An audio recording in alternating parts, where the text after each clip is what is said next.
जय हिंद दोस्तों, welcome back to army by YouTube channel. आज हम जनरल साइंस के top 25 most important question discuss करेंगे। स्पेशली आपकी वीडियो होगी 25 जुलाई वाले एग्जाम के लिए स्पेशल क्लास रहेगी। बात करें सामान्य विज्ञान की क्लास नंबर 9 रहेगी। आज जो आपके लिए टारगेट रहेगा 25 में से 22 का आपके लिए टारगेट रहेगा।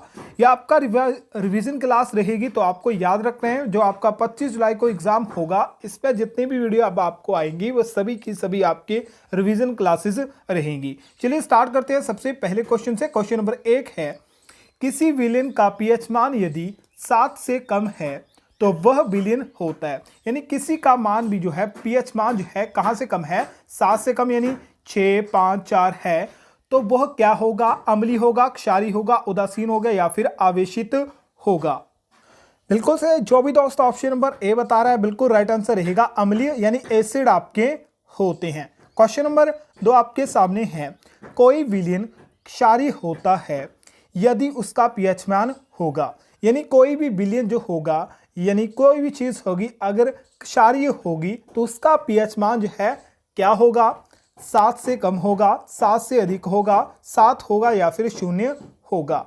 The solution of alkyne is if it's pH value, जो अल्काइन होते हैं उनका पीएच वैल्यू कितने से ऊपर होती है। बिल्कुल से ऑप्शन नंबर बी जो भी दोस्त बता रहे हैं राइट आंसर बता रहे हैं, 7 से अधिक होगा। यानी वैल्यू जो होगी वो 7 से अधिक होगी, जैसे 7 नहीं, 7.1, 7.8, 9, 10 इस तरह से आपकी। नेक्स्ट क्वेश्चन है, किसी परमाणु का गुण निर्भर करता है। जो परमाणु होता है इसका गुण किस पर निर्भर करता है? ऑप्शन आपके परमाणु के भार पर, इलेक्ट्रॉनों की संख्या पर, न्यूट्रॉनों की संख्या पर, या इनमें से कोई नहीं। इन्हें मिला ले, ठीक है। परमाणु का गुण निर्भर करता है, जल्दी से बताइए सही आंसर क्या रहेगा। बिल्कुल से ऑप्शन नंबर ए इसका राइट आंसर रहेगा, परमाणु भार पर, ठीक है।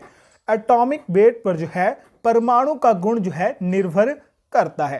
क्वेश्चन नंबर 4 आपके सामने है, आवर्त सारणी में प्रत्येक आवर्त का अंतिम सदस्य होता है। मोस्ट इंपोर्टेंट क्वेश्चन इसे कह सकता हूं। जो आवर्त सारणी आपकी इस तरह से होती है, ठीक है, इस तरह से प्रेडिक्टेबल आपका होता है, ठीक है, जिसमें सबसे लास्ट जो आपका आवरण होता है, ठीक है, आवर्त आपका होता है, इसमें कौन से गैस से या फिर एलिमेंट या फिर अधातु या फिर क्या चीज रखी जाती है इनमें लास्ट आवर्त में।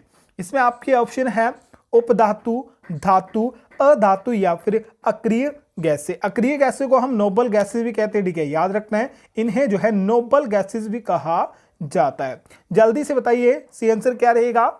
बिल्कुल से दोस्तों ऑप्शन नंबर डी दोस्त बता रहे हैं, बिल्कुल राइट आंसर बता रहे हैं। अक्रिय गैसें पाई जाती हैं अंतिम आवर्त में। क्वेश्चन नंबर, और नोबल गैसों या अक्रिय गैसों की बात करिए, आपकी 6 टोटल गैसें होती है। चलिए आपके लिए होमवर्क दे देता हूं, आपको बताना है कौन सी 6 आपकी नोबल गैसें होती हैं, उनके सिंबल आपको, ठीक है, सिंबल के साथ आपको मुझे कमेंट करके इन 6 के 6 नाम आपको कमेंट बॉक्स में बताने हैं। और इस तरह से एग्जामिनर आपका पूछता है, ये 6 है, ठीक है, टोटल आपकी 6 है, इनमें से आपके 3 ऑप्शन में दे देगा, एक नहीं देगा, तो सीधा है यहां से क्वेश्चन आएगा। क्वेश्चन है, रबड़ के वल्कनीकरण में कौन सी अधातु उपयोग होती है। रबड़ का जो वल्कनीकरण होता है इसमें किस अधातु का, ठीक है, धातु नहीं, अधातु का उपयोग किया जाता है। Which non metal is used in a vulcanisation of rubber. Carbon, गंधक, सल्फर, फास्फोरस या फिर लेड। जल्दी से बताइए सही आंसर क्या रहेगा। बिल्कुल से ऑप्शन नंबर बी जो भी दोस्त बता रहे हैं, गंधक यानी सल्फर का प्रयोग किया जाता है रबड़ के वल्कनीकरण में। क्वेश्चन नंबर 5 माफ करें 6 है, एल्यूमिनियम का अयस्क होता है। एल्यूमिनियम में अयस्क बता दूं तो एल्यूमिनियम के अयस्क को मैं 2 या 3, ठीक है, हफ्ते में एक बार यह क्वेश्चन या महीने में ये 2 बार क्वेश्चन रिपीट करता हूं, क्योंकि एल्यूमिनियम का अयस्क जो है मोस्ट इंपोर्टेंट है और मोस्ट इंपोर्टेंट पूछा जाता है। इसका क्या होता है? बॉक्साइड जो होता है एल्यूमिनियम का अयस्क होता है। क्वेश्चन नंबर 7 इंपोर्टेंट है, प्रशीतक में ठंडा करने के लिए कौन सा रासायनिक प्रयोग में लाया जाता है। Which chemical is used for cooling in the refrigerator. Question समझ आ गया होगा, रेफ्रिजरेटर सुन के, ठीक है।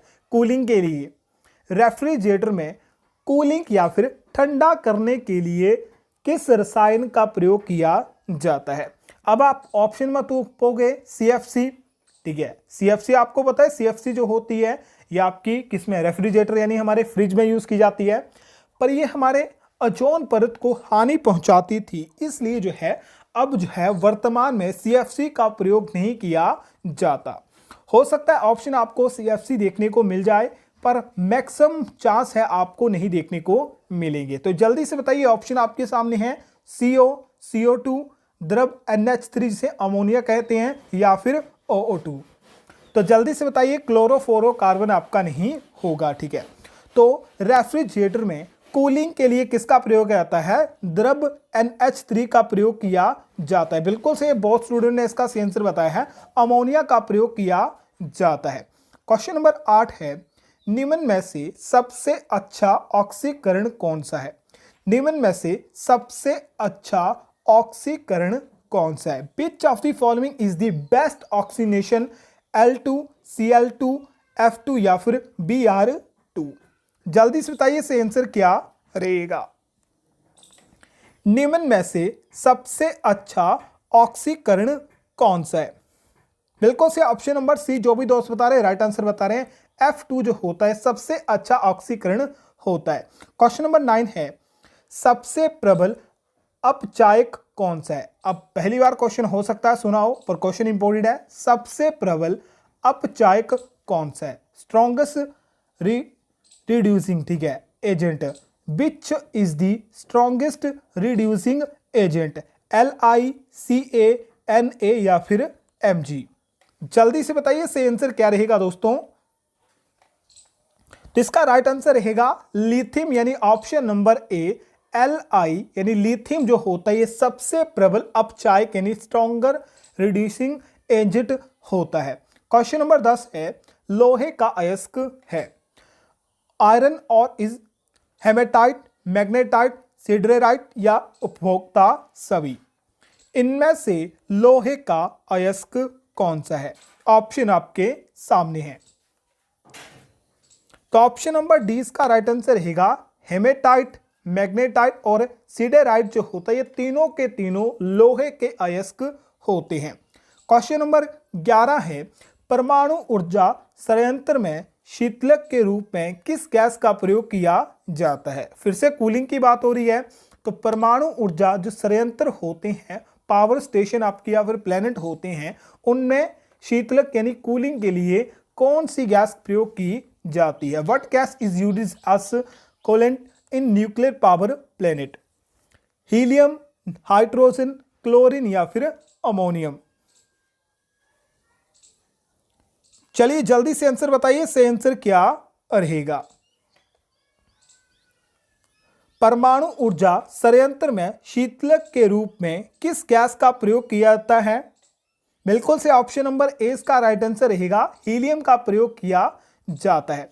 क्वेश्चन नंबर 12 है, सीमेंट के जमने की दर में वृद्धि के लिए उसमें मिलाया जाता है। जो सीमेंट होता है, ठीक है, आपका सीमेंट होता है, नॉर्मली आपके घर सीमेंट से बने होंगे, ठीक है, ईंट और सीमेंट के बने होंगे। तो सीमेंट को जल्दी जमाने के लिए, ठीक है, जल्दी जमाने के लिए उसमें किसका प्रयोग किया जाता है? ऑप्शन आपके हैं फास्फोरस, जिप्सम, कैल्शियम या फिर हीलियम। चलिए जल्दी से आंसर बताइए, सही आंसर क्या रहेगा। तो जो भी दोस्त ऑप्शन नंबर बी बता रहे हैं बिल्कुल राइट आंसर बता रहे हैं, जिप्सम का प्रयोग किया जाता है। और क्वेश्चन साथ में आपको मैच करते जाने हैं, कमेंट बॉक्स में आपको अपना स्कोर जरूर बताना है। क्वेश्चन नंबर 13 है, लोहे की धातु पर जिंक की परत चढ़ाने की क्रिया क्या कहलाती है? लोहे की धातु पर जिंक की परत चढ़ाने की प्रक्रिया को क्या कहा जाता है? वल्कनीकरण, प्रोदक, संक्षारण या फिर गैल्वेनीकरण? तो गैल्वेनाइजकरण कहा जाता है, यानी ऑप्शन नंबर डी जो इसका राइट आंसर रहेगा। लोहे को जिंक की परत चढ़ाई जाती है, जिस प्रक्रिया को क्या कहा जाता है? गैल्वेनेशन कहा जाता है। क्वेश्चन नंबर 24 है, माफ करें 14 है, संश्लेषित रेशा का उदाहरण है। जो संश्लेषित रेशे होते हैं इसका उदाहरण कौन सा है? ऊन, सेलुलोज, रेशम या फिर रेयन? जल्दी से बताइए, संश्लेषित रेशो का उदाहरण है?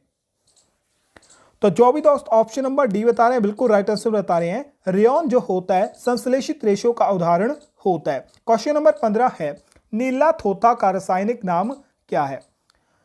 What is the chemical name of नीला ब्लू थोथा? अब ब्लू थोथा, ये नीला थोथा का इंग्लिश में क्या कहते हैं मुझे ज्यादा पता नहीं है। इसका रासायनिक नाम पूछा हुआ है, copper sulphate, copper carbonate, sodium chloride या फिर फेरस सल्फेट। तो बिल्कुल से ऑप्शन नंबर ए इसका राइट आंसर रहेगा।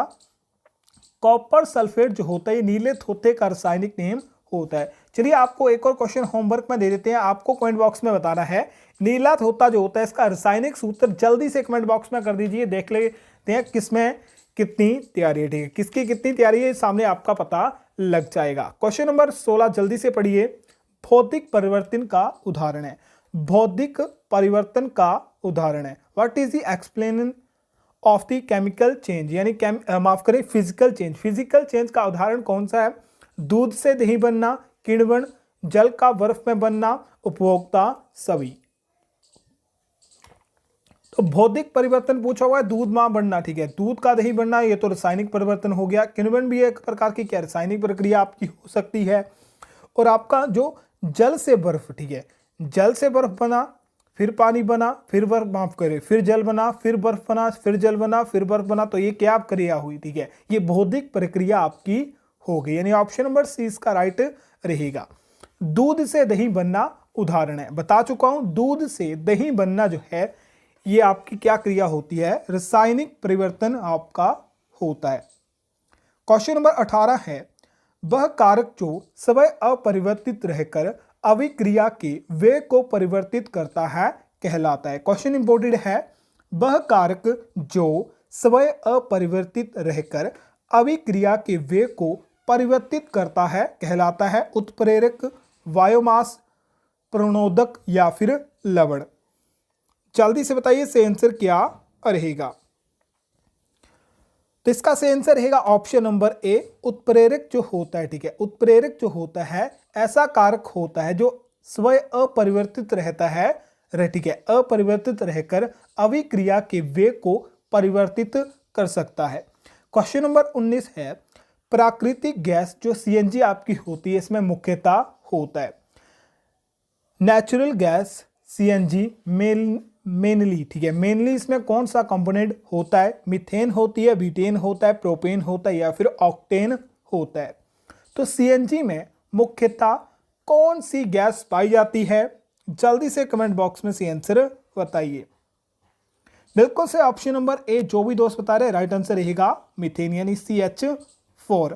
क्वेश्चन नंबर 20 है, विद्युत अपघटक में ऑक्सीकरण होता है। विद्युत अपघटक में ऑक्सीकरण होता है कैथोड पर, एनोड पर, विलायक पर या फिर पिलियन पर। जो विद्युत अपघटक होते हैं इसमें ऑक्सीकरण जो होता है कहां पर होता है?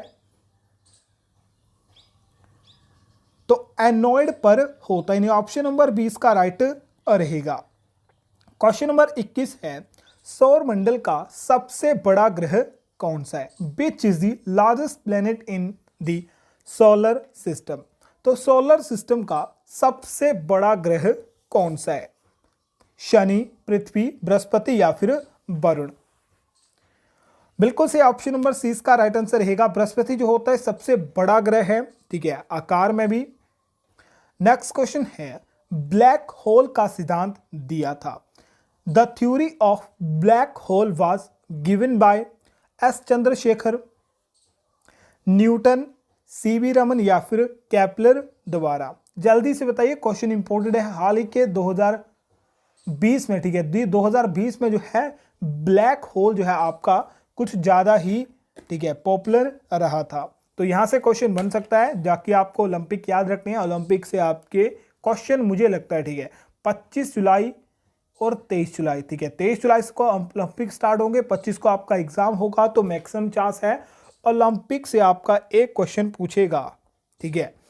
बाकी आपको बताना है ब्लैक होल किसने करा था। बिल्कुल से ऑप्शन नंबर ए जो है इसका राइट आंसर रहेगा। एस चंद्रशेखर द्वारा जो है, ठीक है, भारतीय थे एस चंद्रशेखर, तो इनके द्वारा ही जो है ब्लैक होल का सिद्धांत दिया गया था, थ्योरी ऑफ ब्लैक होल दी गई थी। नेक्स्ट क्वेश्चन है, तारों का सबसे बड़ा समूह है? The largest group of star is ग्रहमंडल, सूर्य, आकाशगंगा या फिर उल्का पिंड।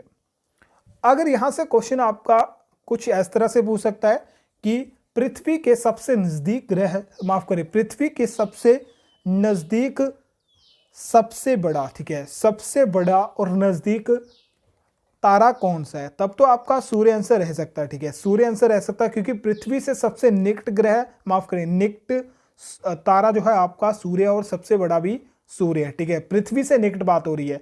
वैसे तो सबसे बड़ा तारा कोई और है, ठीक है, नाम मुझे याद नहीं आ रहा। और यहाँ पर जो आंसर रहेगा, तारों का सबसे बड़ा समूह या ग्रुप जो कहलाता है वो क्या कहलाता है? आकाशगंगा कहलाता है। तो आकाशगंगा में बहुत सारे सूर्य आपके हैं, बहुत सारी पृथ्वी हो सकती हैं, और अलग अलग आपके जो है, ठीक है, अलग अलग आपके ग्रह हो सकते हैं। नेक्स्ट क्वेश्चन है, वायुमंडल के किस क्षेत्र में हवा पाई जाती है? The which region of the atmosphere air is found. जो एटमॉस्फेयर होता है, किस भाग में एयर पाई जाती है, हवा पाई जाती है? क्षौर मंडल में, समताप मंडल में, आयन मंडल में या फिर उपभोक्ता सभी में? तो यहां पर हवा की बात हो रही है, यानी ऑक्सीजन, नाइट्रोजन, इन सभी की बात हो रही है। तो हवा आपकी कहां पर पाई जाती है? आयन मंडल में पाई जाती है। ऑप्शन नंबर सी इसका राइट रहेगा। क्वेश्चन नंबर 25 इंपोर्टेड है, मैं कह सकता हूं एग्जाम में आपके कंफर्म है, पूछ सकता है। ध्रुवों का नमन कोण होता है? ध्रुवों का निमन कोण कितना होता है? एंगल आपको बताना है ध्रुवों का, यानी पोल्स का। 180 डिग्री, 90 डिग्री, 8 डिग्री या फिर 45 डिग्री? तो इसका राइट आंसर रहेगा, मैच कर लें, ऑप्शन नंबर 20 का राइट आंसर रहेगा 90 डिग्री जो होता है, किसका कोण होता है? ध्रुवों का निमन कोण आपका होता है। चलिए जल्दी से बताइए 25 में से आपके कितने सही थे? जितने भी क्वेश्चन आपके सही रहते हैं आपको कमेंट बॉक्स में बताना है। बाकी आपको बताना है कैसी आपकी तैयारी चली हुई है। तैयारी अच्छी है, चली हुई है, ठीक है। हो सकता है आपका एग्जाम जल्दी से जल्दी आपका 25 जुलाई को ही हो जाए, आगे डेट चेंज ना हो। बाकी कोई भी अपडेट रहती है देता रहूंगा। बाकी वीडियो पसंद आए तो वीडियो को लाइक करना है, वीडियो को शेयर करना है, चैनल को सब्सक्राइब भी कर लेना है।